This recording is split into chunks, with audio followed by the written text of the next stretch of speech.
অনুরোধ জানাচ্ছি আজকে ইসলামী সম্মেলনের প্রধান বক্তা, প্রধান আকর্ষণ, প্রধান মেহমান, সকলের মধ্যমণি, অন্তরের ভালোবাসার পাত্র শেখ আব্দুর রাজ্জাক বিন ইউসুফ হাফেজাহুল্লাহকে তিনার পবিত্র কোরআনের সুন্নাহ থেকে আলোচনা পেশ করার জন্য আন্তরিকভাবে অনুরোধ জানাচ্ছি।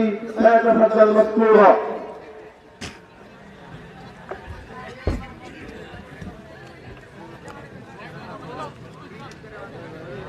আসসালামু আলাইকুম ওয়া রাহমাতুল্লাহ। আলহামদুলিল্লাহি ওয়াহদা ওয়াসসালাতু ওয়াসসালামু আলা মান লা নাবিয়্যা বা'দা, আম্মা বা'দ। ফাআউযু বিল্লাহি মিনাশ শাইতানির রাজীম। وقرنا في بيوتكن ولا تبرجنا تبرج الجاهلية الأولى. عن أبي هريرة رضي الله تعالى عنه قال قال رسول الله صلى الله عليه وسلم الدنيا كلها متاع وخير متاع الدنيا المرأة الصالحة. رواه البخاري মুসলিম। সম্মানিত উপস্থিতি, দ্বীনি মুসলিম ভাই বোন, প্রশংসা আল্লাহর জন্য, শান্তি অবতীর্ণ হোক আল্লাহর রাসূলের উপর সাল্লাল্লাহু আলাইহি ওয়াসাল্লাম। আজকের দ্বীনি বৈঠকে সংক্ষিপ্ত সময়ে নারীদের বিষয় নিয়ে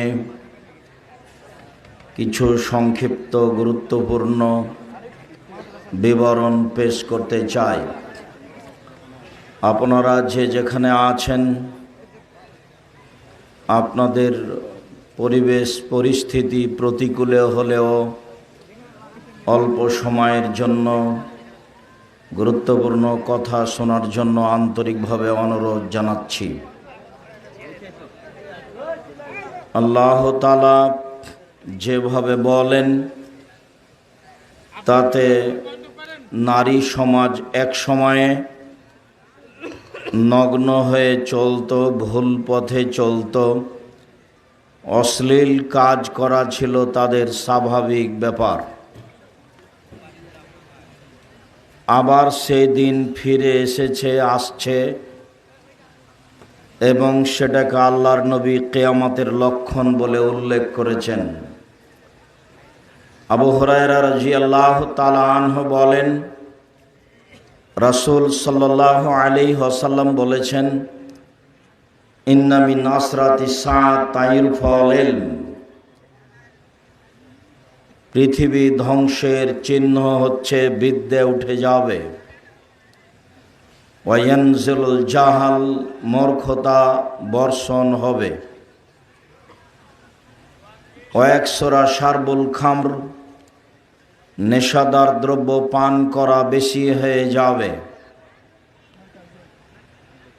ওয়াকিল্লার রিজাল, পুরুষ কমে যাবে। ওয়াকসুরা নিসা, মহিলা বেশি হয়ে যাবে। হাত্তা ইয়াকুনা লিখামসিনা ইমরাল কাইমুল ওয়াহিদ, একজন পুরুষের অধীনে থাকবে 50 জন নারী। তারা কিভাবে থাকবে তা রাসূল সাল্লাল্লাহু আলাইহি সাল্লাম স্পষ্ট করেননি। বিদ্বানগণ বলতে চেয়েছেন তা আত্মীয়তার ভিত্তিতে হতে পারে, তা হতে পারে অবৈধ সম্পর্কের ভিত্তিতে। 50-70 শব্দটি আরবিতে বেশি বোঝানোর জন্য ব্যবহার হয়। একজন পুরুষের অধীনে 50 জন নারী থাকবে, অর্থ একজন পুরুষের সাথে হাজারো নারীর অবৈধ সম্পর্ক থাকবে,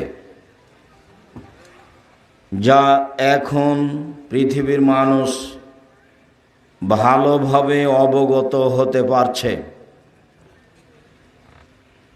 এর মধ্যে রাসূল সাল্লাল্লাহু আলাইহি সাল্লামের একটি সতর্ক কঠোর বাণী, ইন্না মিম্মা তাখাওয়াফু, আমি তোমাদের যে বিষয়গুলি নিয়ে খুব বেশি ভয় করি তার একটি বিষয় হচ্ছে শাহওয়াতুল খাফিয়া, গোপন পাপ।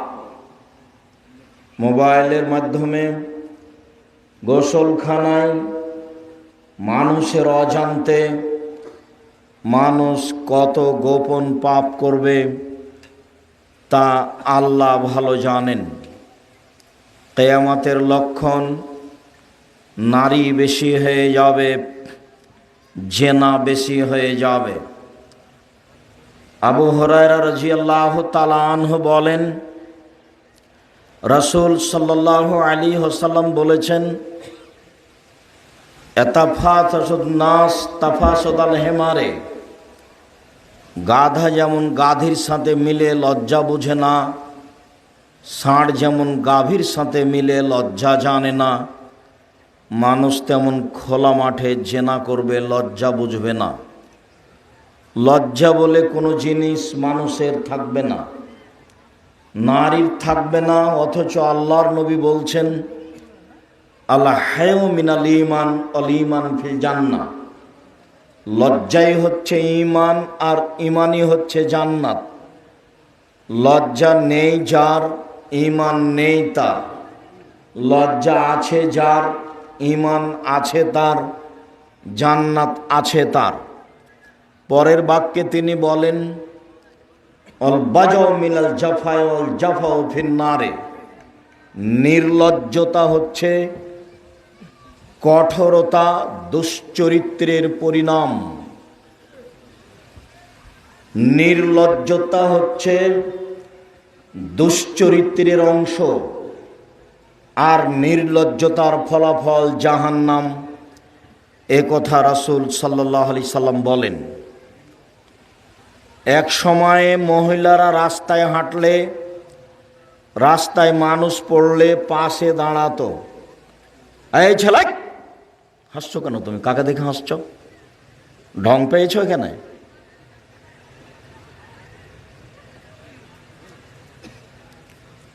ভদ্রতা বজায় রেখে বসে থাকার চেষ্টা করবেন। আমি আপনার গ্রামের মানুষ, এ কথা ঠিক। তবে আমি এখন কোরআন হাদিসের কথা বলছি, এ কথাও ঠিক। আপনার হাসি, আপনার নোংরামি আমি পছন্দ করি না, গ্রহণ করি না। আমার জীবনে আমি কোনোদিন মানুষকে হিসাব করে কথা বলিনি। কোনোদিন সেক্রেটারি, সভাপতিকে আমি হিসাব করে কথা বলা আমার প্রয়োজন হয়নি। মানুষের দিকে, মানুষের পয়সার দিকে চেয়ে থেকে আমাকে চলতে হবে, এটা আমি কোনোদিন প্রয়োজন মনে করিনি। ওইভাবে আল্লাহ আমাকে কোনোদিন মাঠেই নিয়ে যায় না।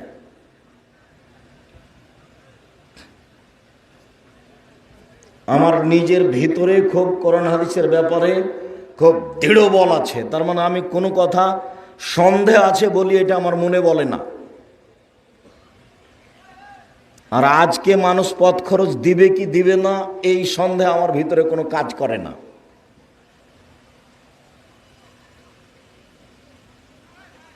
পয়সা আমার পিছনে ঘুরে, আমি কোনোদিন তার পিছনে ঘুরি না। কাজেই আমি আপনার গ্রামের মানুষ, এই কথাই ঠিক। তবে যতক্ষণ আমি কথা বলবো ততক্ষণ আপনি সাবধান থাকবেন, এই কথাও ঠিক। আমি নির্বাচনে আসিনি, আমি কারো কাছে ভোট চাইতে আসিনি। কাজেই আমার ভোট দেওয়া, তার নেয়া দেওয়াতে আমার কোনো ঠগাও নাই, জিতাও নেই। আমি এসেছি আপনার কিছু উপকার করবই করব ইনশাআল্লাহ।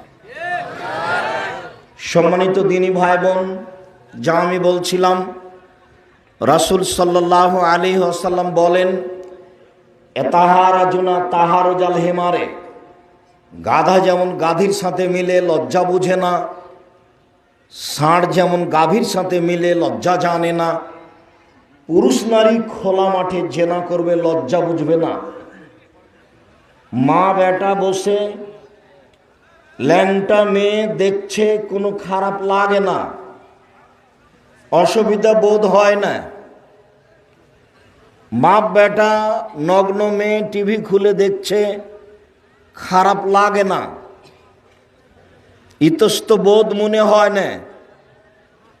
ধীরে ধীরে আরো খারাপ হয়ে যাবে। দিন যত যাবে মানুষের চরিত্র তত খারাপ হবে, মানুষের ঈমান তত কমে যাবে। দিন যত যাবে মানুষ তত আগাছা হয়ে যাবে।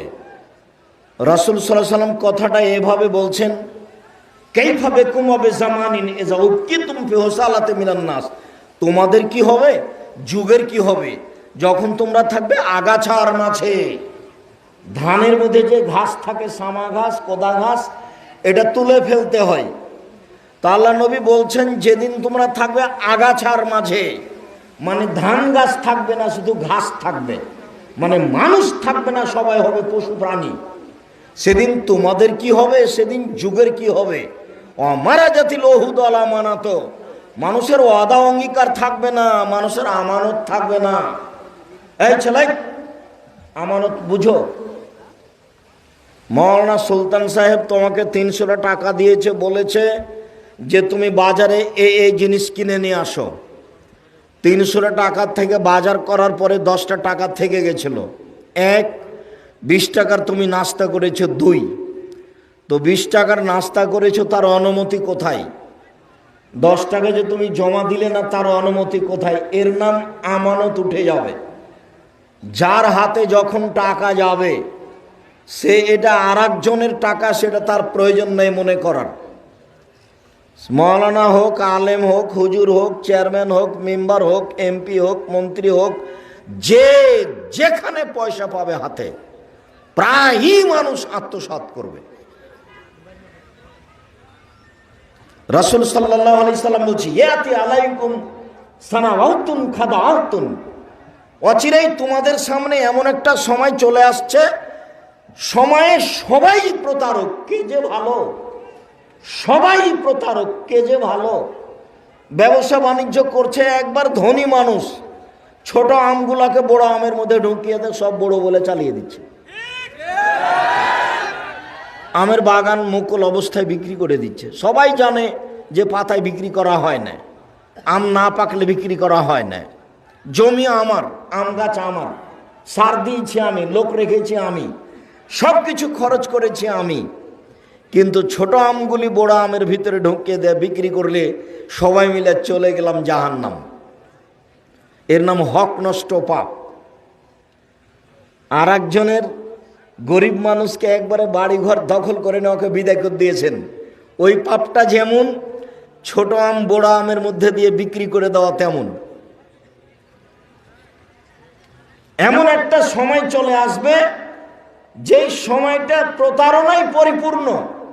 ইসাদ্দাকু কাযেব, সত্যবাদীকে মিথ্যাবাদী বলা হবে। ইকাযাবু সাদেক, সত্যবাদীকে মিথ্যাবাদী, মিথ্যাবাদীকে সত্যবাদী বলা হবে। ইউতামালুল খায়েন উখাইয়ুল মুতামেন, আমানতদারকে বলা হবে আত্মসাৎকারী, আর আত্মসাৎকারীকে বলা হবে আমানতদার। একবারে হুবাহু উল্টা। এ কথা মুহাম্মদ সাল্লাল্লাহু আলাইহি ওয়াসাল্লাম বলছেন, তার এগুলো মুখের ভাষা। তারপরে তিনি বলছেন যে মানুষ সমাজে যে কথা বলবে ও হবে রোয়াইবেজ। তো সাহাবীগণ বলছেন যে রোয়াইবেজ ভাষা তো বুঝলাম না। তখন আল্লাহ রাসূল বলছেন যে ইয়াকুনু লিআমরিল আম আর রাজুলুত তাফে, বদ শ্রেণীর মানুষ, ইতর শ্রেণীর মানুষ, থার্ড পারসন মানুষ, বদ শ্রেণীর মানুষ, ইতর শ্রেণীর মানুষ, অধমের সন্তান অধম, মূর্খের সন্তান মূর্খ। ছোট লোকের বাচ্চা ছোট লোক যেদিন সমাজের দায়িত্ব পালন করবে, সেদিন হবে কিয়ামতের লক্ষণ, সেদিন কিয়ামত হবে। চাঁপাইনবাবগঞ্জের ভাষায় ছোট লোকের বাচ্চা ছোট লোক, বেন্যার বাচ্চা বেন্যা যেদিন দায়িত্ব পালন করবে, সেদিন কিয়ামতের লক্ষণ হবে। এই কথা মুহাম্মদ সাল্লাল্লাহু আলাইহি সাল্লাম বলেন। এটা আমার মুখের ভাষা নয়। সেদিন জেনা বেশি হয়ে যাবে। মা বেটি খোলা মাঠে জেনা করতে কোনো পরোয়া করবে না, লজ্জা বলা কোনো জিনিস নাই। জামাই যে আরেক মেয়ের জন্য হারাম, তার সাথে দেখা করা হবে না, এটা না শাশুড়ি বুঝবে, এটা না শ্বশুর বুঝবে, এটা না মেয়ে বুঝবে, এটা না স্ত্রী বুঝবে, এই বোধ কারো থাকবে না।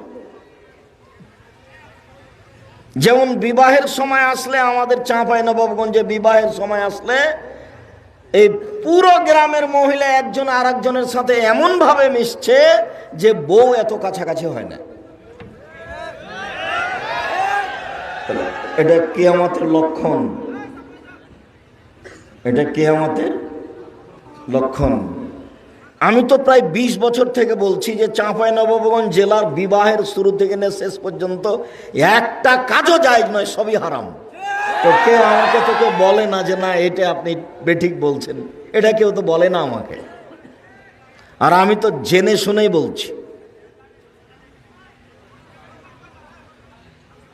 এই নীতি থেকে ফিরে আসতে হবে জরুরিভাবে, এই নীতি থেকে ফিরে আসতে হবে জরুরিভাবে। সম্মানিত দিনী ভাই বোন, নারী, মহান আল্লাহ বলেন অকারনা ফি বুয়ুতিকুন্না ওয়ালা তাবাররাজনা তাবাররুজাল জাহিলিয়াতিল উলা। হে মুসলিম মহিলা, তোমরা বাড়িতে থাকো। বন্যতার যুগে, বর্বরতার যুগে, অসভ্যতার যুগে নারীরা যেভাবে চলতো সেইভাবে চলো না। এখন আপনি রাস্তাঘাটে নারীকে যেভাবে চলতে দেখছেন এইভাবে চলতো জাহেলিয়াতের যুগে। সেটা আবার ফিরে এসেছে, সেটা আবার ফিরে এসেছে। জাহেলিয়াতের যুগে এইরকমই ছিল। খোলা মাঠে জেনা হতো, কোনো সমস্যা ছিল না। বন্যতার যুগে, বর্বরতার যুগে, অসভ্যতার যুগে, আমাদের নবী নবী হিসাবে আসার যুগে নারীরা যেভাবে নগ্ন হয়ে চলতো সেইভাবে তোমরা চলো না। এটা আল্লাহর আদেশ। এই আল্লাহর আদেশকে অমান্য করে কোনো মহিলা জান্নাত কিনতে পারে না। আবু হুরায়রা রাদিয়াল্লাহু তাআলা আনহু বলেন রাসূল সাল্লাল্লাহু আলাইহি সাল্লাম বলেছেন সিনফান মিন আহলিন নার লাম আরাহুমা, 2 শ্রেণীর মানুষ জাহান্নামে যাবে, ওদের আমি দেখিনি। মুহাম্মদ সাল্লাল্লাহু আলাইহি সাল্লাম বলেন 2 শ্রেণীর মানুষ জাহান্নামে যাবে, ওদের আমি দেখিনি। 2 শ্রেণীর মানুষ জাহান্নামে যাবে, আমি তাদের দেখিনি। এক, কমন ফিয়াদিহিম, এক শ্রেণীর মানুষ এমন মানুষ যাদের হাতে থাকবে লাঠি, কাজ নাবিল বাকারে, গাভীর লেজের মতো, একদিক মোটা একদিক চিকন, এজরুবিভান নাস, তা দিয়ে তারা মানুষকে মারবে। যে লাঠি এখন সাধারণত প্রশাসনের হাতে থাকে, যে লাঠি এখন ধর্না ধরে পড়াশোনার নামে ছেলেরা কলেজ বিশ্ববিদ্যালয়ে হেফাজতে রাখে, সময়ে ব্যবহার করবে সেই জন্য, এরকম লাঠি যাদের হাতে থাকে তারা জাহান্নামে যাবে, এ কথা আল্লাহর নবী বলেন। এইটা কথা শেষ হতেই তিনি বলছেন আরেক শ্রেণীর মানুষ, নিসাউন, মহিলা, কাসিয়াতুন, কাপড় পরে থাকে। দেশের স্কুল কলেজের নীতি, এই ছেলে, এখন যেগুলো প্রাইমারি হাই স্কুল দেখছেন, কলেজ দেখছেন, এগুলো কিন্তু এনজিও। ইংরেজদের যুগের এটা এনজিও। এখন যেমন ব্রাক এক সময় খুব খারাপ ছিল, এখন কি ব্রাক খারাপ? এখন তো ব্রাক ব্যাংকই সব কিছু, মোবাইল ফাংশন তো সব কিছু, সব তো ওদের। এখন তো আর ব্রাক খারাপ হয়ে নাই। ব্রাকের পড়াশোনা, ব্রাকের সুবিধা যত কিছু আছে, মোবাইল ফাংশন সব তাদের, এখন সব মিঠাই হয়ে গেছে। তো এগুলো ছিল এনজিও, এগুলো এখন শিক্ষা প্রতিষ্ঠান হয়ে গেছে। এই শিক্ষা প্রতিষ্ঠানের ছাত্র ঢোকা থেকে নিয়ে বের হওয়া পর্যন্ত, শিক্ষক ক্লাসে ঢোকা না থেকে বের হওয়া পর্যন্ত, খাতা কলম সালাম কালাম বই পুস্তক নিয়ম কানুন সব খ্রিস্টানের,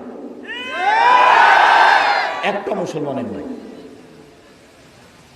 এবং একটাও কারো কাছে খারাপ নয়। সবাই নির্দ্বিধায় একে মেনে চলছে।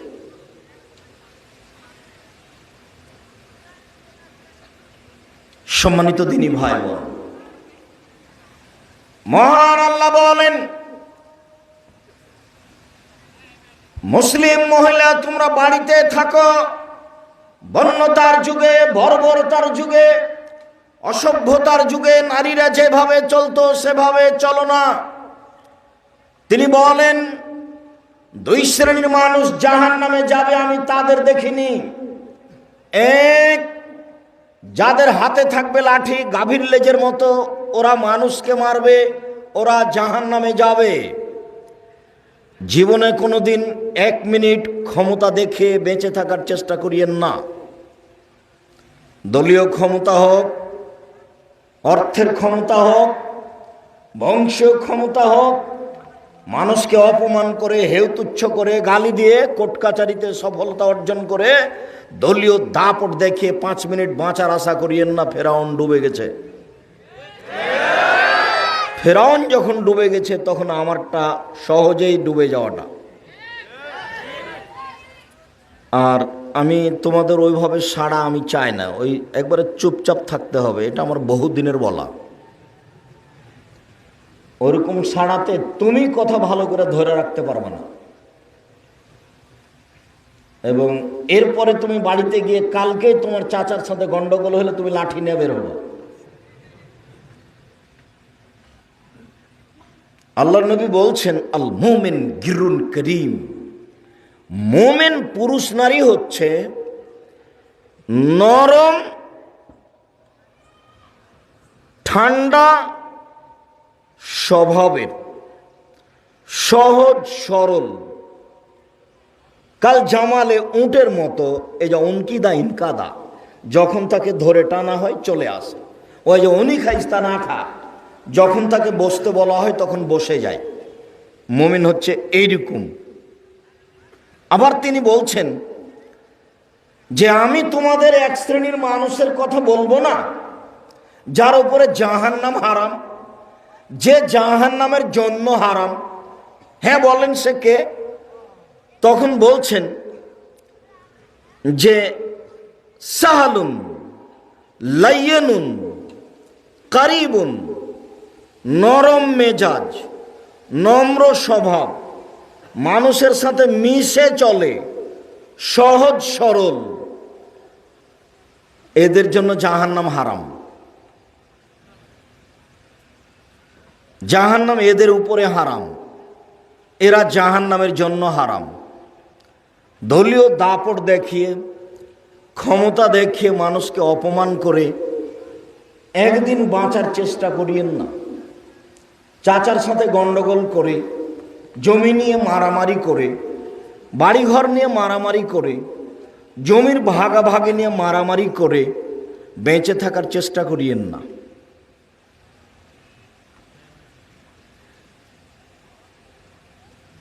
সম্মানিত দিনী ভাই বোন, রাসূল সাল্লাল্লাহু আলাইহি সাল্লাম বলছেন, নিসাউন, মহিলা, কাসিয়াতুন, কাপড় পরে থাকবে, আরিয়াতুন, উলঙ্গ। প্রায় সব কলেজ স্কুলের মেয়েদের পোশাক উলঙ্গ, প্রায় সবই। গ্রামে যে সব মেয়েরা চলছে, পড়াশোনা করে, রাস্তাঘাটে চলে, এরা সবাই উলঙ্গ। আমাদের মা চাচিরা যারা গ্রামে ছোট ব্লাউজ পরে থাকে, এরা উলঙ্গ। আমি তো আজ 30 বছর থেকে বলছি, 32 বছর থেকে, 90 সাল থেকে, যে সালোয়ার কামিজ মেক্সি চাদর পরতে হবে, শাড়ি পরলে বড় ব্লাউজ পরতে হবে, যেটা হাতওয়ালা, কবজি পর্যন্ত হবে হাত, আর নিচের দিকে কোমরের নিচে চলে যাবে, এই ব্লাউজ পরতে হবে। আপনি একজন মহিলা মানুষ, এ কথা মানেন না কেন? চাঁপাইনবাবগঞ্জের ভাষাতে আপনি তো মানবেন, আপনার বাপকে মানতে হবে। তা আপনি ছোট ব্লাউজ পরে আছেন কেন? আপনার স্বামী কাপুরুষ, এই জন্য আপনি ছোট ব্লাউজ পরে থাকেন কি করে? আপনার স্বামী, আপনার বাপ পশু প্রাণীর মতো, এই জন্য আপনার বাপ, আপনার স্বামী পশু প্রাণীর মতো। আব্দুল রাজ্জাক সাহেব, আপনার কথায় কষ্ট পাচ্ছি, আপনাকে কষ্ট দেওয়ার জন্যই বলছি। আর এ কথা আল্লাহ বলছেন, বুঝেও বুঝে না ওরা অন্তর আছে বুঝে না, দেখেও দেখে না ওরা চক্ষু আছে দেখে না, শোনেও শোনে না ওরা কান আছে শুনে না। উলাইকা কাল আনাম, তারা পশু প্রাণীর মতো, তারা গরু ছাগলের মতো, তারা কুকুর শ্রীগালের মতো, বালহুম আদাল, বরং তার চেয়ে খারাপ। আপনার জীবিকা নির্বাহ পশু প্রাণীর মতো। টাকা ইনকাম করলে কি হবে? আপনার চলাফেরা থাকা খাওয়া পশু প্রাণী গরু ছাগলের মতো। যদিও চাঁপাইনবাবগঞ্জ জেলার বাড়িঘর সাতক্ষীরা জেলার বাড়িঘরের মধ্যে তফাৎ আছে। সাতক্ষীরা জেলাতে দুই দিকে দুটা ঘর, মধ্যে গরুর গাড়ির রাস্তা, এর নাম বাড়ি। এমনটা চাঁপাইনবাবগঞ্জের নেই। সব বাড়ি ঘেরা আছে, প্রায় সব বাড়িতে পেশাব পায়খানা টয়লেট আছে। এরপরেও যদি আপনার স্ত্রী ঢং ঢং করে এ বাড়ি যায় এ বাড়ি যায়, গোটা গ্রাম নাকি তার চাচা, গোটা গ্রাম নাকি তার ভাই। কোন বেঢঙ্গা স্বভাব! সবাই এভাবে চলছে। আর বাড়িতে সব মুরব্বীরা ঢুকছে, বাড়িতে আছে গো, এভাবে ঢুকছে। কেন? মুখখান বন্ধ হয়ে সালাম দিতে পারেন না? আসসালামু আলাইকুম। এই ছেলে, তোমাকেই বলছি, তুমি সালাম দিয়ে ঢুকবা, তোমার বাপ সালাম দিয়ে ঢুকবে, তোমার মা সালাম দিয়ে ঢুকবে, বাধ্য। সালাম দিয়েই ঢুকতে হবে, বাধ্য। সালাম দিয়ে যদি ঢুকো বাড়িতে শয়তান থাকবে না, আর সালাম ছাড়াই যদি ঢুকো তাহলে বাড়িতে শয়তান থাকবে। বাড়িতে আছো গো, এভাবে ঢোকাটা হলো গরু ছাগলের মতো। গরু যখন বাহির থেকে গোয়ালে নিয়ে আসছি, গোয়ালে, তখন গরু কিছু বলতে পারে কি? পায়ের শব্দ শুনতে পাবে, কিছু বুঝতে পারে, তো গরু আসছে। তা আমিও বললাম বাড়িতে আছে গো, তো ওর যাওয়া আর আমার যাওয়া একই। তা আল্লাহ বলছে এটা গরু ছাগলের মতো। ভাত খাই, বুদ্ধি আছে, কাজ করি, মুখ আছে, হাত আছে, গরু ছাগলের মতো ঢুকবো কেন? পশু প্রাণীর মতো ঢুকবো কেন? বলেন সালাম দিয়ে ঢুকবো, বলেন ইনশাআল্লাহ। মুখখান খুলল না সহজ সব ছেলের। এই ছেলে, এই কথা বুঝুনি, সালাম দিয়ে ঢুকবো, বলো ইনশাআল্লাহ। এমনও আদেশ হয়েছে যে বিনা সালামে যদি কেউ ঢুকে যায় তাহলে বাড়িতে যারা আছে ওরা ব্যাক করে পাঠাবে, যাও বাইরে যাও। আবার আল্লাহ নবী বলছেন আবখালুন নাস মান বাখালা বিসালাম, সবচেয়ে কৃপণ সেই যে সালাম দেয় না, যে সালামে কৃপণ। সবচেয়ে কৃপণ সেই যে সালামে কৃপণ। আবার আল্লাহ রাসূল বলছেন সবচেয়ে উত্তম ওই যে আগে সালাম দেয়। আপনি তো মাস্টার মানুষ, মাস্টার ডিগ্রি পাস মানুষ, একটা ছেলে সামনে পড়েছে, আপনি অপেক্ষা করছেন ছেলেটা সালাম দিবে কখন, ছেলেটা সালাম দিবে কখন। ছেলেটা সালাম দিল না, আপনিও চলে গেলেন। এই যাওয়াটা কেমন হলো বলো তো? ছেলে এটা কেমন হলো গো? গরু ছাগলের মতো। আপনি মাস্টার ডিগ্রি পাস হন, না হলে আপনি উমার ফারুক হন, তাতে কি আছে? আপনি সামনে লোক আছে, আপনি আগে সালাম দিবেন, আপনি সবচেয়ে উত্তম মানুষ। আপনি যদি উমার রাদিয়াল্লাহু তাআলা আনহু হন তবুও সালাম দিতে হবে। উমার কথা কেন বলি জানেন? মাঝে মধ্যে উমারের ঈমান দেখে আল্লাহর নবী অবাক হতেন। আল্লাহর নবী বলতেন, উমার তোমার ঈমান এমন ঈমান যে তুমি যে রাস্তা দিয়ে হাঁটো ওই রাস্তা দিয়ে শয়তান হাঁটে না।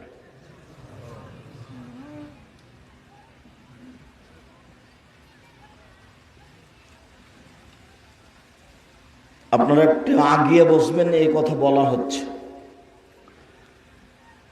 সম্ভবপর যে যেখানেই থাকেন, খুব একটা ঠান্ডা নেই, বসে থেকে আলোচনা শোনেন। আপনাকে দীর্ঘ সময় কথা বলে কষ্ট দিব না, এমন কাজ আমি করতে চাই না। খুব সহজেই এক পর্যায়ে ছেড়ে দেবো ইনশাআল্লাহ। বলছিলাম সম্মানিত দিনী ভাই বোন, যারা মহিলারা এই নগ্ন পোশাক পরে চলছে, মা চাচি খালা ফুবু বোন, লাইক খোলা জানা, এরা জান্নাতে যাবে না। ওলা ইয়াজেদ না রিহা, এরা জান্নাতের গন্ধ পাবে না। ওই না রিহা আলা তুজাদু মিন মাসিরাতে কাদা ওয়া কাদা, যে জান্নাতের গন্ধ 1 বছরের দূরত্ব পথ থেকে পাওয়া যায়। জান্নাতে যাবে না, তাহাজ্জুদ পড়ে লাভ হবে না, হজ করে লাভ হবে না, পোশাক পরিবর্তন করতেই হবে। এবং মানুষের বাড়িতে সহজে ঢুকে যাওয়াটা বন্ধ করতে হবে। যদি চাচাতো চাচারা গ্রামবাসী ঢুকেই যায় তাহলে আপনাকে তাড়াহুড়া করে ঘরে উঠে যেতে হবে। ঘরে গিয়ে বলতে হবে, ভাইজান কিছু বলছিলেন? চাচা কিছু বলছিলেন? আহমদ তো নেই, ওর আব্বাও নেই, আপনি ভিতরে গিয়ে বলেন। এটা করতেই হবে আপনাকে ঈমান বাঁচানোর জন্য, নইলে বিনিময় জাহান্নাম। আল্লাহ তাআলা বলেন, ওয়াইজা সাআলতুমুহুন্না মাতান ফাসআলুহুন্না মিন ওয়ারাই হিজাব। পৃথিবীর মানুষ, তোমরা যদি কোনো মহিলার কাছে কিছু নিতে চাও তাহলে অন্তরাল থেকে নেও, আট থেকে নেও। ছাত্রছাত্রী একসাথে পড়ে, একসাথে গল্প করে, সবার হাতে মোবাইল আছে, সবার হাতে ল্যাংটা মেয়ে নাচে, জেনা ফিরি। জেনা কোনো পাপের কাজ নয়। আল্লাহ রাসূল বলছেন, এমন একটা সময় চলে আসতে ইস্তাহিলুল হারা, আমার উম্মত জেনাকে হালাল মনে করবে। অবাক কথা, জেনাকে হালাল মনে করবে। জেনার মতো মহাপাপ পৃথিবীতে, জেনার মতো কঠোর শাস্তি আর কোথাও নেই। চুরি করলে একটা হাত কাটা গেল, আবার চুরি করলে একটা পা কাটা গেল, বেঁচেই আছে। আর জেনা অবস্থা এত খারাপ, বিবরণ দেওয়া যায় না। তিনি বলছেন, 3 শ্রেণীর মানুষকে হত্যা করতে হয় তাহাজ্জুদ পড়লেও, হজ করলেও।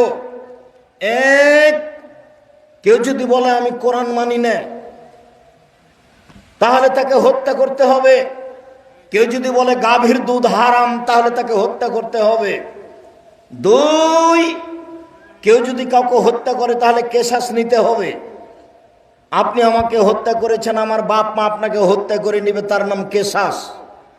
3, কেউ যদি বিবাহ করার পরে জেনা করে তাহলে তাকে হত্যা করতে হবে। কেউ যদি বিবাহ করার পরেও জেনা করে তাহলে তাকে হত্যা করতে হবে। 3 শ্রেণীর মানুষকে হত্যা করতে হবে। 2 শ্রেণীর মানুষের বাঁচার পথ আছে। এক, বলেছে কোরআন মাজিদ মানি না, সরকারিভাবে তাকে হত্যা করতে হবে। নিয়ে যাওয়া হয়েছে ফাঁসির মঞ্চে, ফাঁসটা গলায় দেওয়া হয়েছে, তখনও বলছে আমার ভুল হয়েছে, আমি কথা ফিরিয়ে নিলাম। কোরআন মাজিদ আল্লাহর বিধান, কোরআন মাজিদ আল্লাহর বিধান, আমি কথা ফিরিয়ে নিলাম, ফাঁস থেকে তাকে সরিয়ে নিতে হবে, বেঁচে গেল। 2, কেসাস, আমাকে হত্যা করা হয়েছে, আমার বাপ মা আপনাকে হত্যা করে নিবে, এই সিদ্ধান্তে গলায় ফাঁসি দেওয়া হয়েছে সরকারিভাবে। এখন আমার বাপ মা বলছেন না, থাক থাক থাক, আমরা মাফ করে দিলাম, আমরা মাফ করে দিলাম, তাহলে একে ফিরে আসতে হবে, এর ফাঁসি হবে না। বিবাহ করার পরে যদি জেনা করে তাহলে তাকে বাঁচানোর পথ পৃথিবীতে নেই। বিবাহ করার পরে কেউ যদি জেনা করে, তাকে যদি বাঁচাতে হয় তাহলে মুহাম্মদ সাল্লাল্লাহু আলাইহি সাল্লামকে আবার পৃথিবীতে আসতে হবে। যেহেতু মুহাম্মদ সাল্লাল্লাহু আলাইহি সাল্লাম আর কোনোদিন পৃথিবীতে আসবেন না, কাজে তাকে বাঁচানোর পথ আর কোনোদিন বের হবে না। যে জেনা অহরহ হচ্ছে, যেই জেনা মনে হচ্ছে কোনো পাপই নয়। কতগুলো সিদ্ধান্ত মানুষের ভিতরে নেই, মানুষ ওটা করতে পারবে না। যেমন করোনা ভাইরাসকে লক্ষ্য করে 3 ফুট পর পর দাঁড়ানো, এটা যদি বৈধ করতে হয় তাহলে মুহাম্মদ সাল্লাল্লাহু আলাইহি সাল্লামকে আবার আসতে হবে দুনিয়ায়। যেহেতু মুহাম্মদ সাল্লাল্লাহু আলাইহি সাল্লাম আর কোনোদিন আসবেন না, কাজে 3 ফুট পর পর দাঁড়ানো বৈধ হবে না। আমি কোনোদিন 1 সেকেন্ডের জন্য করোনা ভাইরাসকে বিশ্বাস করিনি, 1 মিনিটের জন্য তা গ্রহণ করিনি। আমি বলেছি যাকে করোনা ধরেছে আমি তাকে গোসল দেওয়াবো, মারা গেছে। এতে যদি আমাকেও করোনা ধরে তা আমি বলবো পৃথিবী সৃষ্টির 50,000 বছর পূর্বে আমার ভাগ্যে লিখা ছিল তাই ধরেছে। আমি এই কথা বলবো না যে ওর গায়ে ছিল, আমি তাকে গোসল দিয়েছি সেজন্য ধরেছে। আমি অল্প দিন বাঁচতে এসে শিরক করে মরতে রাজি নই। অল্প দিন বাঁচতে এসে শিরক করে মরতে রাজি নই। আজ না হয় আগে মরে গেলাম করোনার কারণে, 10 দিন পরে তো মরাই লাগবে। মালাকুল মউত মুসা আলাইহিস সালামের কাছে গেছেন, মুসা আলাইহিস সালামকে বলছেন যে আপনার জান কবজের জন্য এসেছি। বলার সাথে সাথে মুসা আলাইহিস সালাম এক থাপ্পড় দিয়ে মালাকুল মউতের একটা চোখ কানা হয়ে গেছে। তো মালাকুল মউত এখন আল্লাহর কাছে এসে বলছে আপনি এমন মানুষের কাছে পাঠালেন যে মরতে চায় না, তাই ঠিক আছে আপনি যান, গিয়ে আপনি বলেন যে মুসা আপনি গাভীর গায়ে হাত রাখেন। হাদিস বুখারী মুসলিম। গাভীর গায়ে হাত রেখে বলেন যে হাতের নিচে যত লোম আছে এই পরিমাণ বাঁচবেন, তারপরে মরণ। তো মুসা আলাইহিস সালাম বলছেন আচ্ছা গাভীর নিচের হাতের নিচে যত লোম আছে এত বছর বাঁচলাম, তারপরে কি হবে? বলে তারপরে মরণ। যে তারপরে যদি মরণই হয় তাহলে আজই হোক। হাদিস তো বুখারী মুসলিম।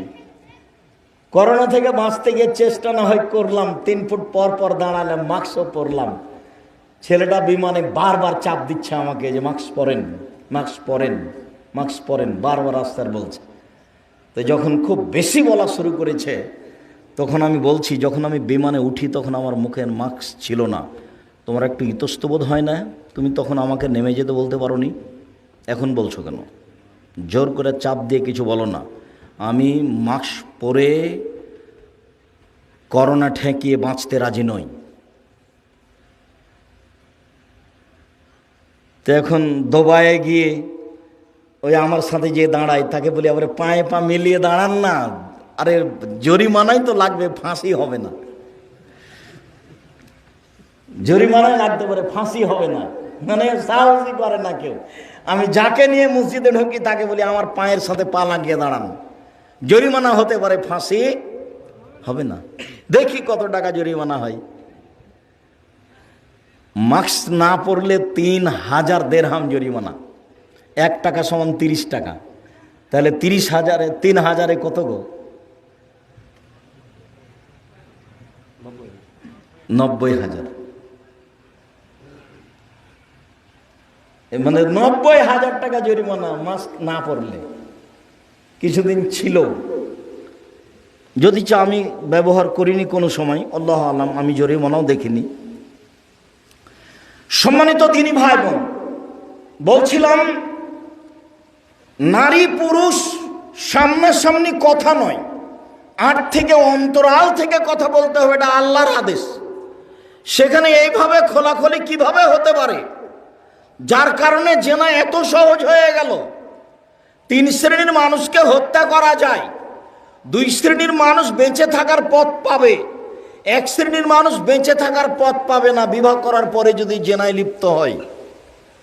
আর বিবাহ করার আগে যদি জেনায় লিপ্ত হয়, 100 লাঠি পিটিয়ে 1 বছরের জন্য এলাকা থেকে তাড়িয়ে দিতে হবে, তার নাম জেনা। মহান আল্লাহ বলেন, আমাদের নবী সাল্লাল্লাহু আলাইহি সাল্লামকে বলেন, আপনি আপনার মেয়েদেরকে, আপনার স্ত্রীদেরকে বলে দিন, আইয়ুদনিনা আলাইহিন্না মিন জালাবিবিহিন্না। মহিলারা যখন বাড়ি থেকে বের হবে তখন তারা চাদর গায়ে দিয়ে পর্দা পোশাক পরে বাড়ি থেকে বের হবে, এটা আল্লাহর আদেশ। বের হতে পারে, আত্মীয় স্বজনের বাড়ি যেতে পারে, বাইরে যেতে পারে, পোশাক পরে যেতে হবে, এটা আল্লাহর আদেশ। চাদর, বড় চাদর পরে যেতে হবে। উম্মু আতিয়া রাদিয়াল্লাহু তাআলা আনহা বলেন, উমিরনা নুখরিজাল হুইয়াজ ওয়া যাওয়াতিল খুদুরে ইয়াউমাল ইদাইনে। আল্লাহর নবী বললেন, মহিলারা শোনো, ঋতুবতী মহিলাকে ঈদের মাঠে যেতে হবে, যুবতী মেয়েদেরকে ঈদের মাঠে যেতে হবে, যাদের হায়েজ হয়েছে তাদেরকে ঈদের মাঠে যেতে হবে, যারা যুবতী মেয়ে তাদেরকে ঈদের মাঠে যেতে হবে। ইয়াশহাদনা জামাতাল মুসলিমিনা দাওয়াতাহুম, ওরা মুসলমানদের জামাতে উপস্থিত হবে এবং তাদের দোয়ায় উপস্থিত হবে। আব্দুর রাজ্জাক সাহেব, দোয়া মানে কি হাত তুলে দোয়া? জি না, ইকাব্বিরনা মান নাসে। ওই ঋতুবতী মহিলারাও তাকবীর পাঠ করবে অন্যান্য পুরুষের সাথে। আল্লাহু আকবার, আল্লাহু আকবার, লা ইলাহা ইল্লাল্লাহ, আল্লাহু আকবার, আল্লাহু আকবার, ওয়ালিল্লাহিল হামদ। ঋতুবতী মহিলারা কোরআন মাজিদ পড়বে, ঋতুবতী মহিলারা সুবহানাল্লাহ বলবে, ওরা আলহামদুলিল্লাহ বলবে, ওরা তাকবীর পাঠ করবে। ওরা সালাত আদায় করতে পারে না, ওরা তওয়াফ করতে পারে না, হজ উমরা করতে গিয়ে তওয়াফ করতে পারে না, সালাত আদায় করতে পারে না, 2টা জিনিস পারে না।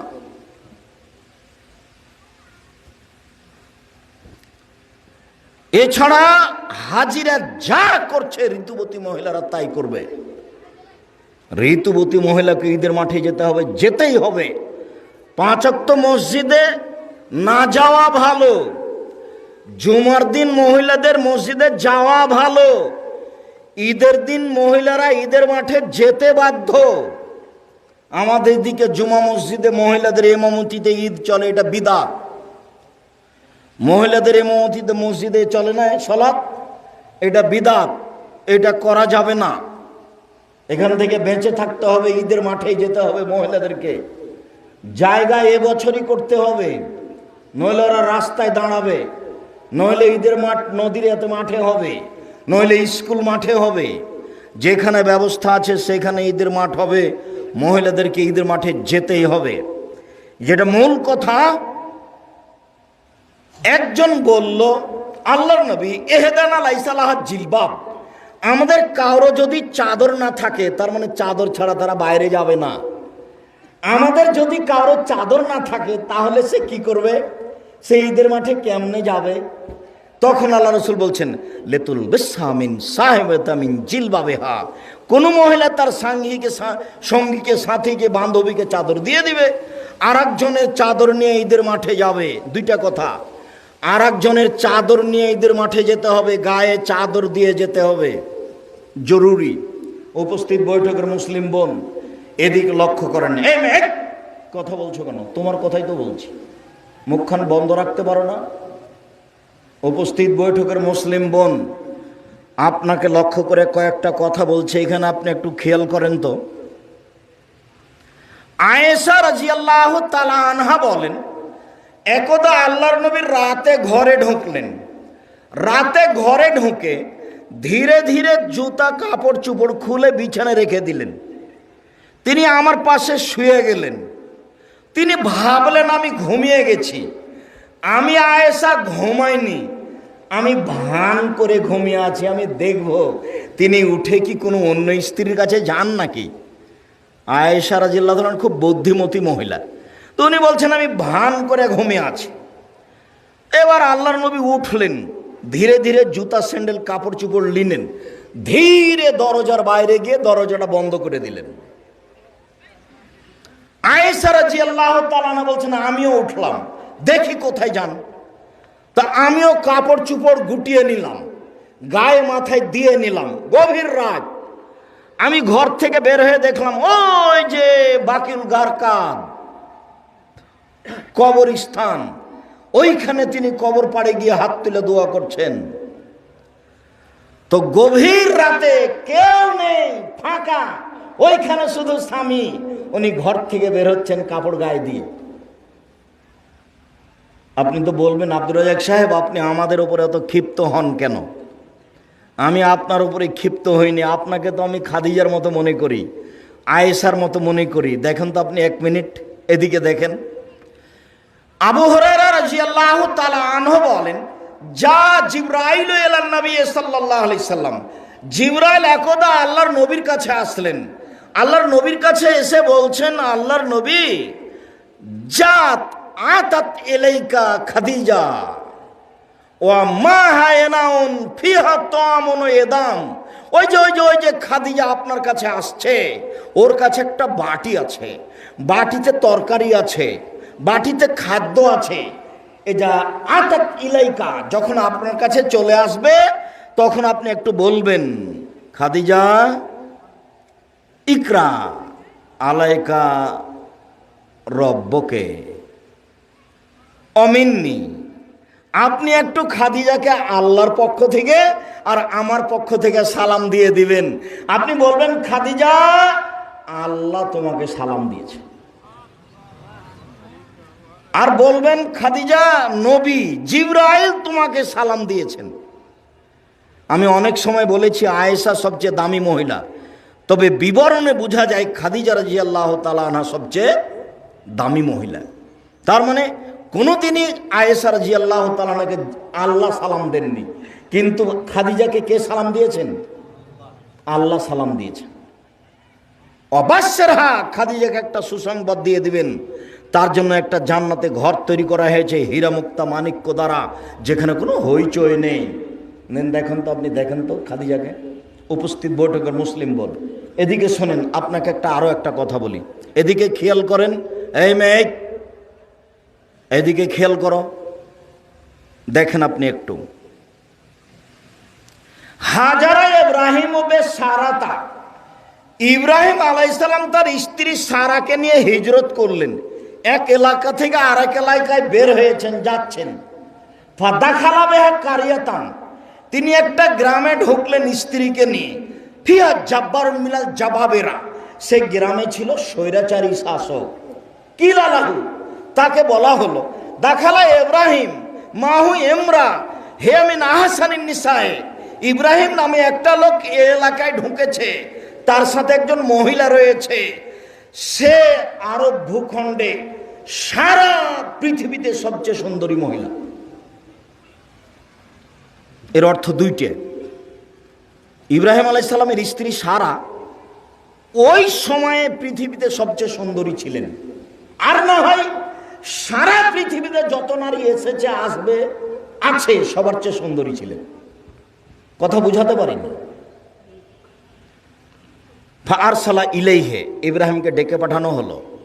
ডেকে পাঠিয়ে বলা হলো, মানিহা আল্লাতি মা কা, ইব্রাহিম আপনার সাথে যে মহিলা রয়েছে সেটা কে? তখন ইব্রাহিম আলাইহিস সালাম বললেন, উখতি, এটা আমার বোন। ফারাজা ইলাইহা, ইব্রাহিম আলাইহিস সালাম তার স্ত্রীর কাছে গেলেন। স্ত্রীর কাছে গিয়ে বলছেন, শোনো, আন্নি আখবার তোমার নাকি উক্তি, আমি বলে দিয়েছি তুমি আমার বোন। ফালা তুকাযিবি বিহাদিসি, তুমি আবার আমাকে মিথ্যুক প্রমাণ করো না। তুমি আমার বলো না যে এটা আমার স্বামী, তুমি বলবে এটা আমার ভাই। মনে রেখো সারা, ইন আলালার যে মোমেন গায়রো গায়রোকে, আমি আর তুমি ছাড়া মাটিতে কোনো মোমেন পুরুষ নারী নেই। এই হিসেবে আমরা দুইজন ভাই বোন বটে। সারা মাটির ওপরে মাত্র দুইজন মুসলমান, আমি আর তুমি, এই হিসেবে আমরা দুইজন ভাই বোন বটে। এরপরে ইব্রাহিম আলাইহিস সালাম তাকে রক্ষা করতে পারলেন না। ফারসালা বেহা ইলাইহে, স্ত্রীকে তার কাছে পাঠিয়ে দিলেন। যখনই তিনি ঘরে ঢুকেছেন, ফাকামা এলাইহা, স্বৈরাচারী শাসক তার দিকে আগিয়ে গেছে হাত বাড়িয়ে। তখন সারা বলছেন, থামেন, আগে অজু হবে, 2 রাকাত সালাত হবে। সারা অজু করলেন, 2 রাকাত সালাত আদায় করলেন। 2 রাকাত সালাত আদায় করে বলছেন, আল্লাহুম্মা ইন কুনতু আমানতু বিকা ওয়া বিরাসূলিকা, হে আল্লাহ, আমি যদি তোমাকে বিশ্বাস করে থাকি, তোমার রাসূলকে রাসূল বলে, ইব্রাহিমকে নবী বলে বিশ্বাস করে থাকি, ওয়া হাসানতু ফারজি ইল্লা যাওজি, আমার লজ্জা স্থান আমার স্বামী ছাড়া কাউকে ব্যবহার করতে না দিয়ে থাকি, এই 3টা কথা যদি ঠিক হয়, 1, আমি তোমাকে আল্লাহ বলে মানি, 2, আমি ইব্রাহিমকে নবী বলে মানি, 3, আমি কোনোদিন জেনা করিনি, এই 3টা কথা যদি ঠিক হয়, ফালা তুসাল্লিত আলাইয়া হাযাল কাফির, তাহলে এই স্বৈরাচারী শাসককে আমার উপরে জয় করো না। কথা বলা শেষই হয়নি, স্বৈরাচারী শাসক অজ্ঞান হয়ে পড়ে গেছে। হাদিস বুখারী মুসলিম। উপদেশ বইটা তোমার জন্য লিখেছিলাম, মুরব্বী আপনার জন্য উপদেশ বইটা লিখেছিলাম। উপদেশ বইটাতে একটা আলোচনা আছে আল্লাহ ভরসা, সেখানে এই আলোচনাটা আছে। কেন আপনি কে বড় লাভবান কে বড় ক্ষতিগ্রস্ত উপদেশ এই বইগুলো পড়তে চান না? হজের বইটা আমি আপনার জন্যই লিখেছি, পোশাকের বইটা আমি আপনার জন্যই লিখেছি।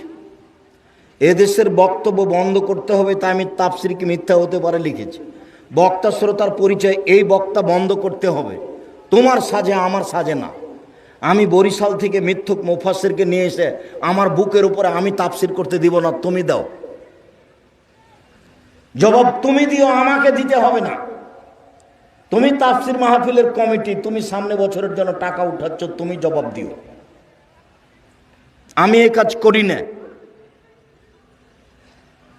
আমি বলেছি শতকরা 95 জন বক্তা মিথ্যুক, আমি বলিনি ইনি মিথ্যুক। আমি বলেছি শতকরা 98 জন মুফাসসির মিথ্যুক, আমি বলিনি ইনি মিথ্যুক, এ কথা আমি বলিনি। তুমি যদি বলতে চাও যে আমার মুফাসসিরের মিথ্যা দেখান, তাহলে আমি প্রস্তুত আছি। তোমাকে তো আমি সব সময় বলে আসছি, এটা তো আমি রোজ দেখাচ্ছি, প্রায় প্রতিদিনই দেখাই বললেই চলে। এ দেখো, 1 পৃষ্ঠা 32 বছর 90 সাল থেকে বলছি আমি, এর একটা বাক্য যদি নবীর বাক্য হয়ে থাকে, তাহলে আমি আর কোনোদিন জাতির সামনে বক্তব্য দিব না। কোরআন মাজিদের গায়ে মিথ্যা দোয়া লেখা আছে, ওপরে হেডলাইন লেখা আছে দোয়া ও খাতমিল কোরআন। কিয়ামত পর্যন্ত এমন কোনো মানুষ জন্ম নেবে না, নেই, যে এটা কত কোরআন খতমের দোয়া বলে প্রমাণ করতে পারে, অথচ লেখা আছে। তার নাম তাফসির।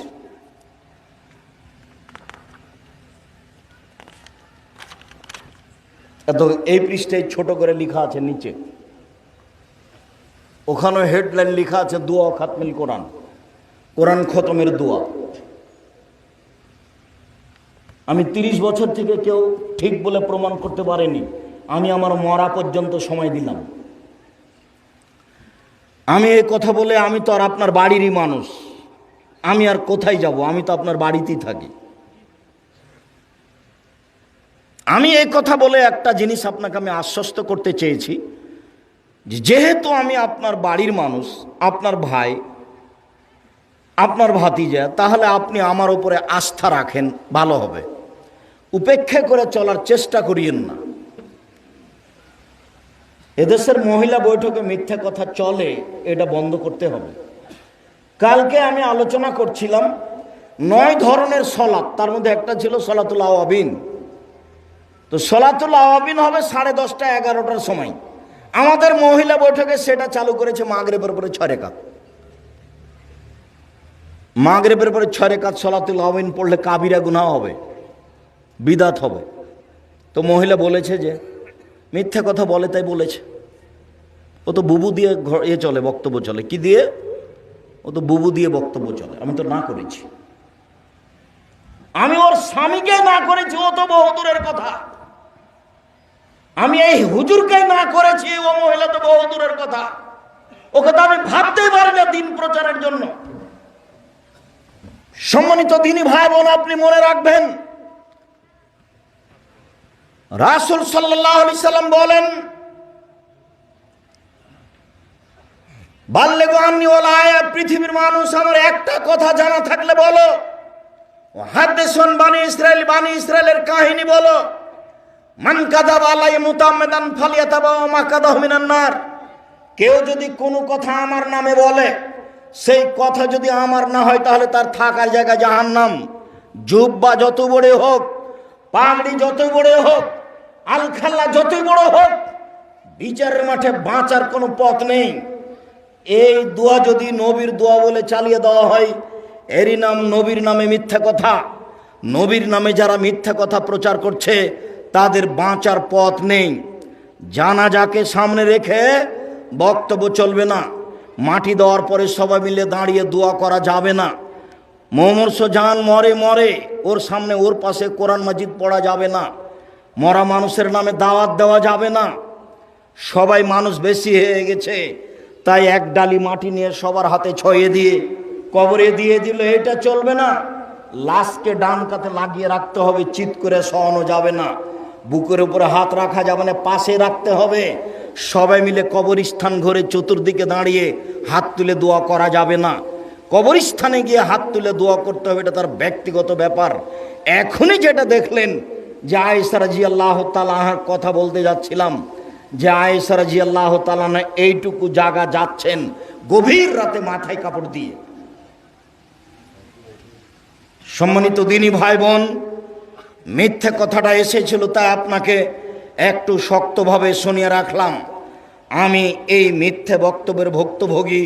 আমার চোখের সামনে মানুষ মিথ্যে বক্তব্য দেয়, আমার চোখের সামনে মানুষ মিথ্যা তাফসীর করে। যেহেতু জনগণ তার সাথে, যার কারণে এটা তার পক্ষে সহজ, তাছাড়া এটা সহজ হতো না। ভুল পথে চলে এইভাবে অন্যায়কে ধর্মের নামে সহযোগিতা করে পরকাল হারায়েন না। আপনি আমার দিনী ভাই, আপনি আমার দিনী বোন। বলছিলাম, আবু হুরায়রা রাদিয়াল্লাহু তাআলা আনহু বলেন, রাসূল সাল্লাল্লাহু আলাইহি সাল্লাম বলেছেন, আদ-দুনিয়া কুল্লুহা মাতা, সারা পৃথিবী সম্পদ। খায়রুদ দুনিয়া খায়রুল মাতা আল মারাতুস সালেহা, সম্পূর্ণ পৃথিবী হচ্ছে সম্পদ, আর উত্তম সম্পদ হচ্ছে আল মারাতুস সালেহা, ভালো স্ত্রী। আপনি আমার দিনী বোন, আপনি আমার দিনী চাচি, খালা, ফুফু, আপনাকে আমি একজন উত্তম মহিলা হওয়ার জন্য অনুরোধ জানাচ্ছি। আল্লাহ নবী বলছেন, আদ-দুনিয়া কুল্লুহা মাতা ওয়া খায়রু মাতা'id দুনিয়া আল মারাতুস সালেহা। গোটা পৃথিবী সম্পদ, আর উত্তম সম্পদ হচ্ছে মহিলা। আপনি আরো একটা কথা শুনে অবাক হবেন, আমার দিকে দেখেন। রাসূল সাল্লাল্লাহু আলাইহি সাল্লাম বলছেন মালা আলা জারিয়াতাইনে, কেউ যদি দুইটা মেয়ের লালন পালন করে তাহলে হাতা তাবলগা, মেয়ে দুটা বড় হয়ে গেল, বিবাহ শাদী দিয়ে দিল, হুয়া ওয়া আনা ফিল জান্নাতে হাকাজা, ও আর আমি জান্নাতে এইভাবে থাকবো। এইটা দেখা দিকে ফাজাম্মা, আঙ্গুল দুটি জমা করে রাখলেন। শোনো, কেউ যদি দুইটা মেয়ের লালন পালন করে তাহলে আমি মুহাম্মদ সাল্লাল্লাহু আলাইহি সাল্লাম এবং সে মেয়ের বাপ জান্নাতে এইভাবে থাকব।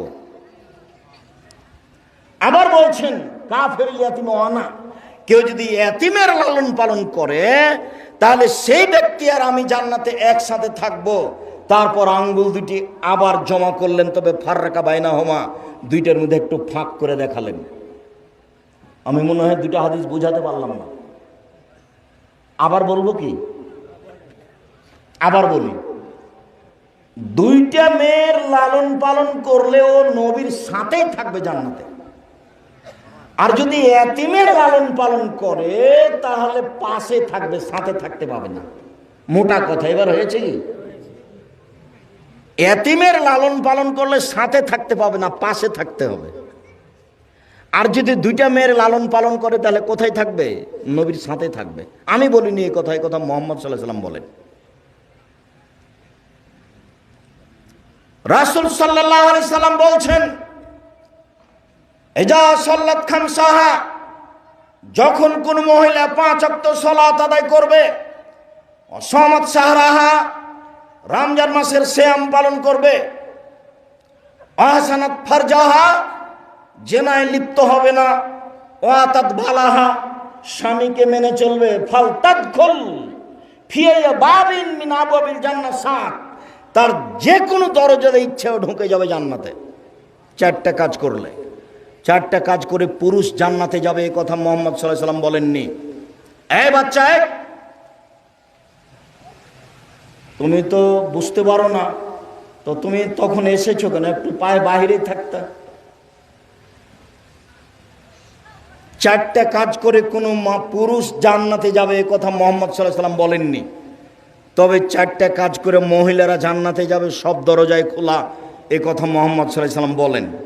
তবে আমি আর একটা কথা আপনাকে শোনাই, হাদিস বুখারী মুসলিম, আল্লাহ রাসূল বলছেন কেউ যদি ওযু করার পরে বলে আশহাদু আল্লা ইলাহা ইল্লাল্লাহু ওয়াহদাহু লা শারীকা লাহু ওয়া আশহাদু আন্না মুহাম্মাদান আবদুহু রাসূলুহু, তাহলে এর জন্য জান্নাতের সব দরজা খোলা। আল্লাহুম্মা জাল্লি মিনাত তাওয়াবিন ওয়া জাল্লি মিনাল মুতাতাহহিরিন, এই দোয়া পড়লে নেকি হবে। তবে কি নেকি হবে এই কথা মুহাম্মদ সাল্লাল্লাহু আলাইহি সাল্লাম বলেননি। ওযু করার পরে এই দোয়া পুরুষ পড়লে জান্নাত খোলা, নারী পড়লো জান্নাত খোলা। রাসূল সাল্লাল্লাহু আলাইহি সাল্লাম বলছেন পৃথিবীর মানুষ শুনে রেখো,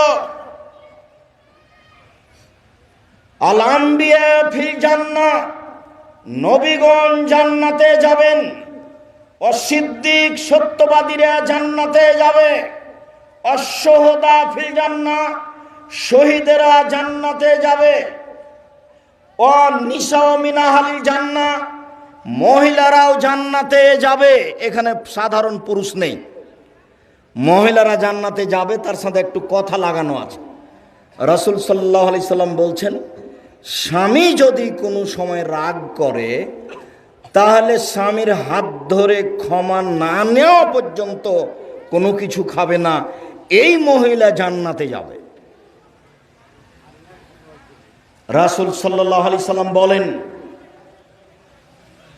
খায়রুন নিসায়ে, মহিলাদের মধ্যে সবচেয়ে উত্তম ওরাই, জান্নাতে যাবে ওরাই, আল ওয়াদুদ আল ওয়ালুদ আল আউদ, যারা বেশি বেশি সন্তান দিতে পারে, যারা বেশি বেশি স্বামীকে ভালোবাসতে পারে, যারা বেশি বেশি স্বামীর সাথে প্রেম বিনিময় করতে পারে, এরা নারীদের মধ্যে সবচেয়ে ভালো নারী। এ কথা মুহাম্মদ সাল্লাল্লাহু আলাইহি সাল্লাম বলেন।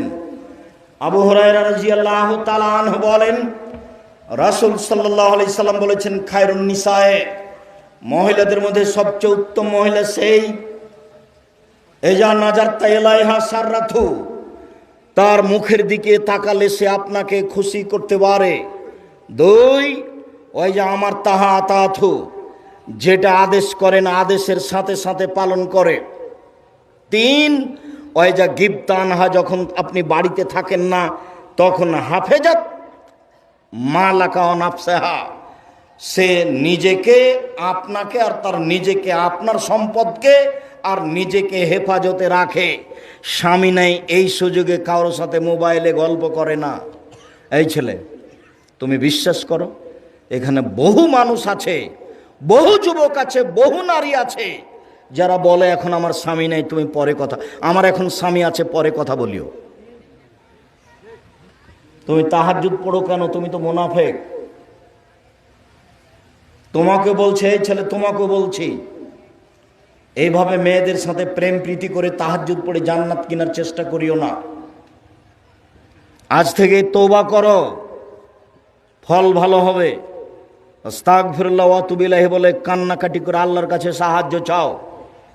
যদি আল্লাহর কাছে কান্নাকাটি করে সাহায্য চাইতে পারো, তাহলে কালকে তুমি বিচারের মাঠে বিশেষ ছায়াতলে থাকবা। আল্লাহর নবী বলেন, যেদিন বিচারের মাঠে কোনো ছায়া থাকবে না, সেদিন 7 শ্রেণীর মানুষ আল্লাহর বিশেষ ছায়াতলে থাকবে। তার একজন হচ্ছে যে সম্ভ্রান্ত পরিবারের সুন্দরী নারী, তাকে জেনার কথা বলল, তখনও বলল ইন্নী আখাফুল্লাহ, আমি আল্লাহকে ভয় করি। তুমি এরপর থেকে সে যদি রিং দিয়ে কথা বলতে চাই, তাহলে তুমি বলিও আমি আল্লাহকে ভয় করি, আমি তোমার সাথে কথা বলবো না। তুমি দুশ্চিন্তা ভোগ করিও না, বিচারের মাঠে তোমার জন্য বিশেষ ছায়া আছে। আরো আমি বলে রাখছি, এরকম পুরুষ নারীর জন্য জান্নাতুল মাওয়া আছে। আল্লাহ তাআলা বলেন, ওয়ানাহান নাফসা আনিল হাওয়া ফাইনাল জান্নাতা হিয়াল মাওয়া, ফাইনাল জান্নাতা হিয়াল মাওয়া। যারা অশ্লীল কাজ থেকে নিজেকে বিরত রাখতে পারে তাদের জন্য জান্নাতুল মাওয়া রয়েছে। যারা অশ্লীল কাজ থেকে বিরত রাখতে পারে নিজেকে, তাদের জন্য জান্নাতুল মাওয়া রয়েছে। এ কথা আল্লাহ তাআলা বলেন। অতএব আপনি আগিয়ে আসেন, আপনার জন্য ভালো হবে, এই কথাই ঠিক। সম্মানিত দিনী ভাই বোন, শাওবান রাদিয়াল্লাহু তাআলা আনহু বলেন, আমরা একদা আল্লাহ রাসূলকে জিজ্ঞাসা করলাম, আইয়ু মালিন ফানাত্তাখিজাহু, কোন সম্পদকে আমরা সঞ্চয় করে রাখবো, জাকাত লাগবে না। আল্লাহর নবী বলেন তো, সঞ্চিত সম্পদ কোনটি যাতে জাকাত লাগে না? তখন আল্লাহ রাসূল বললেন, সঞ্চিত সম্পদ 3টি। এক, লিসানুন জাকির, ওই জিহ্বা, যে জিহ্বা সুবহানাল্লাহ আলহামদুলিল্লাহ বলতে পারে। আজকে চাটাইডুবি, ওই চাটাইডুবি নাকি ওটা ইসলামপুর চাটাইডুবি, ওই মাদ্রাসাতে ওই খাতমে বুখারী ছিল, তো শেষের যেটা হাদিস, সে হাদিসটাতে একটা তাসবিহ আছে, সুবহানাল্লাহি ওয়া বিহামদিহি সুবহানাল্লাহিল আযীম। তো এইটা বিচারের মাঠে নেকির পাল্লাই সবচেয়ে ভারী হবে। তো ওর কোনো বার নাই, যে যা পারে। তো মুখে একটু বলতে শিখতে হবে। আজে বাজে কথা তো দিনরাত মুখে চলছে। দোকানে বসে তো আড্ডা পিটা সময় কাটাচ্ছেন, অথচ আমি আড্ডা পিটা হারাম বলেছি। যে আপনি দোকানে বসবেনই না, দোকানে আপনি যাবেনই না, জিনিস কিনতে গেছেন, কেনার সাথে সাথে ফিরে আসবেন, ওই সম্পদ সবচেয়ে উত্তম সম্পদ। যেই জিহ্বা আল্লাহকে ডাকতে পারে, এইটা মানুষের জীবনে সবচেয়ে দামি সম্পদ। 2, কালবুন শাকের, ওই অন্তর যে অল্পতে খুশি হতে পারে। যাক, এবছর আম যা হয়েছে হয়েছে আলহামদুলিল্লাহ, যাক এবছর আমের দাম যা পেয়েছি আলহামদুলিল্লাহ। আলহামদুলিল্লাহ বলে না, খালি বলে এবছর আমের কিছু হলো না, টাকাটা মার গেল। এবছর সবসময় একটু লেগে আছে। কোনো সময় সে আল্লাহর শুকরিয়া আদায় করতে পারে না। 3, জাওজাতুন মুমিনাতুন তুইনু আলা দীনিহি, ভালো স্ত্রী যে তার স্বামীকে দিনের উপরে সহযোগিতা করতে পারে। এই ছেলে, ভালো স্ত্রী যে তার স্বামীকে দিনের উপরে সহযোগিতা করতে পারে। স্ত্রীকে সব সময় সজাগ থাকতে হবে।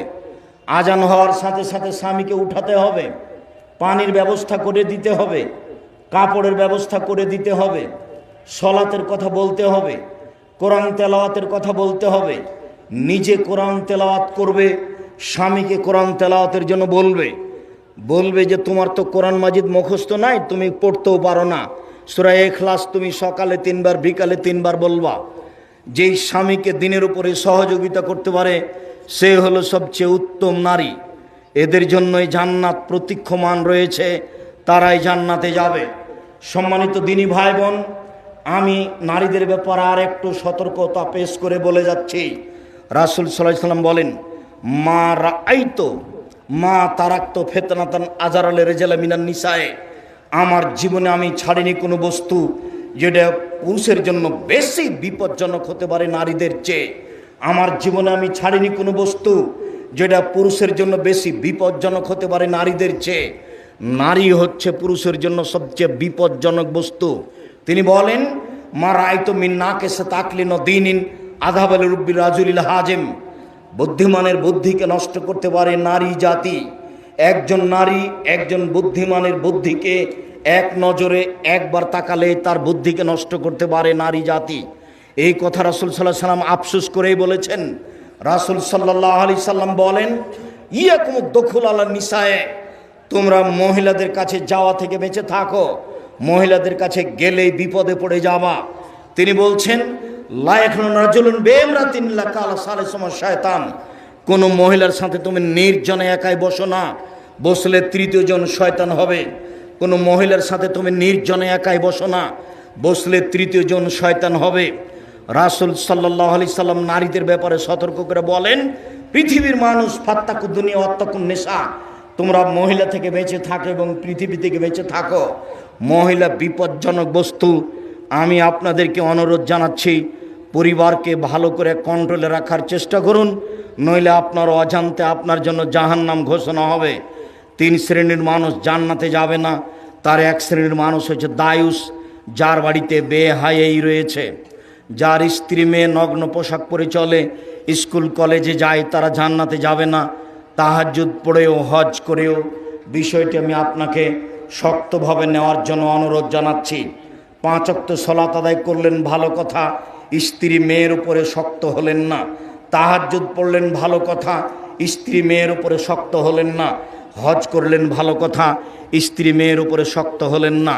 সম্মানিত দিনী ভাই বোন, আমি আপনাদেরকে পরকালের আশায় দিনের উপরে শক্ত হওয়ার জন্য বিশেষভাবে আমার দিনী বোনদেরকে আজ থেকেই, এখন থেকেই পর্দা করে স্বামীকে যথাযথভাবে মেনে চলার জন্য অনুরোধ জানাচ্ছি।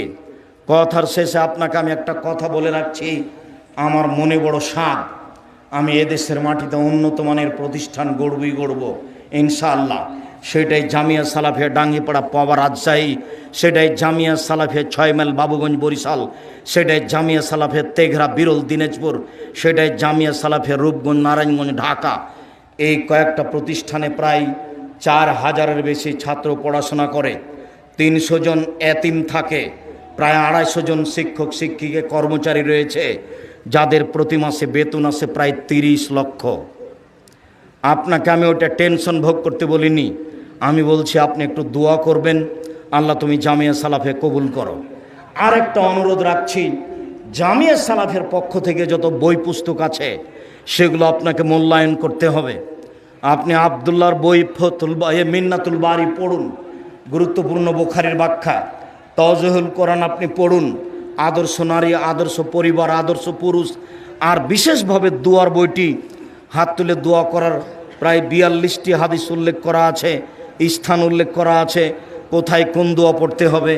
আমার দিনী ভাই বোনকে এই বইগুলি সংগ্রহ করার অনুরোধ জানিয়ে, জামিয়া সালাফের জন্য দোয়া করার অনুরোধ জানিয়ে